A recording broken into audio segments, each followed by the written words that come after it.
Well, I used to always say about this, if the goal of the university was to get more liberals in the world, they're doing a pretty lousy job because North Carolina is a conservative state, and it's probably the case that the alumni are more conservative than liberal by a pretty wide margin.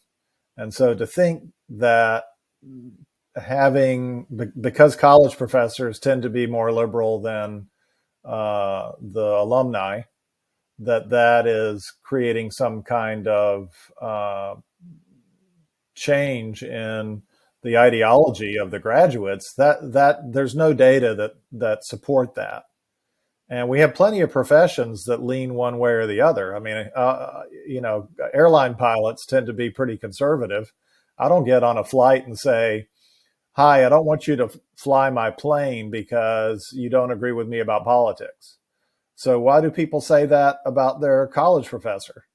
If more liberals want to be college professors, then why is that any different from airline pilots or professional golf or lots of other professions that go to one side or the other? What I think would be better would be to acknowledge the fact that there's this difference and have an open and honest discussion about it.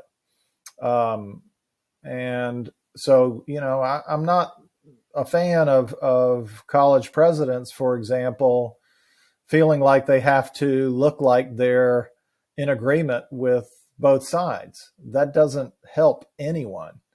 And for example, when you have controversial speakers, one of the things that happens is because the president might be trying to hide their politics and not wanting to upset their conservative stakeholders, they're afraid to come out and say, well, I disagree with this speaker, because they don't want to make their political constituents upset.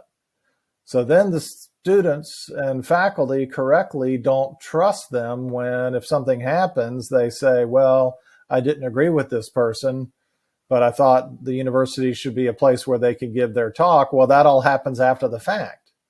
Well, why not say at the beginning what this is? There's a great example of this when Ahmadinejad gave a talk at Columbia. There was a huge controversy, and the president of the university said, I'll tell you what, I'll do the intro. And he got up and did the intro and said, I'm introducing this person who I think is a petty dictator. And he said a bunch of other terrible stuff about him, but the guy gave his talk. It turned out to be bad. I mean, he was out of power very shortly thereafter. It was bad for him, good for the world. And it's too bad we can't achieve that more. But a lot of it comes down to the administrators trying to code switch between the board meeting and the faculty council meeting rather than just being honest about their views with everybody.